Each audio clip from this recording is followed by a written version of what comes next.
as if a demolition team set off when you see those demolitions of these old buildings. It looks like one of those scenes of an old building being purposely dynamited and blown up. Anybody who's ever watched a... What up, people? Just here to tell you about 9/11.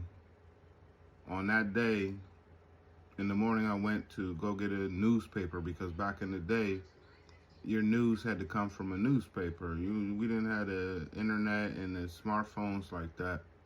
So when I went to get a newspaper, I came back to the house and I'm opening my door. I look through my window and this is what I see on the TV. And I'm like, I wasn't watching a movie. What's going on? Let's look at this clip and we'll see.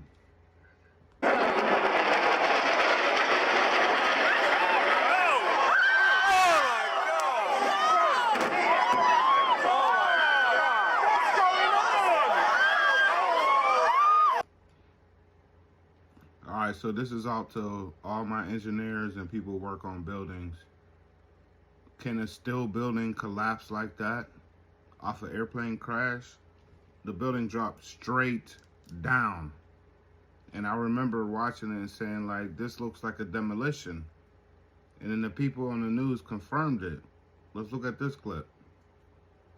Have watched a building being demolished on purpose knows that if you're going to do this, you have to get at the under infrastructure of a building and bring it down. The way the structure is collapsing, this was the result of something that was planned. It's not accidental that the first tower just happened to collapse and then the second tower just happened to collapse in exactly the same way. How they accomplished this, we don't know. The building collapsed to dust. You don't find a desk. They said that they found a passport from a terrorist after they went through all the debris from 9/11. But this guy says that there was nothing left but rubble. So how were they able to find one little ID for the guy who flew the plane into the building? That should have been immediately obliterated.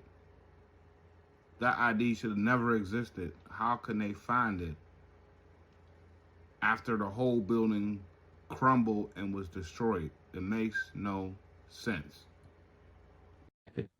You don't find a chair. You don't find a telephone, a computer. The biggest piece of a telephone I found was half of the keypad, and it was about this big.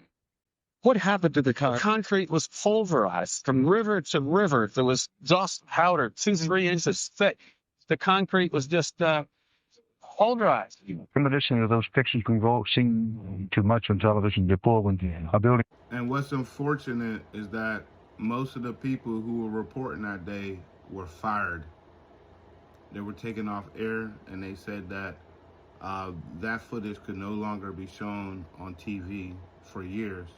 Why did they ban the footage? And now, it's only now that we're starting to see the footage again. It's ridiculous. Don't be fooled out here.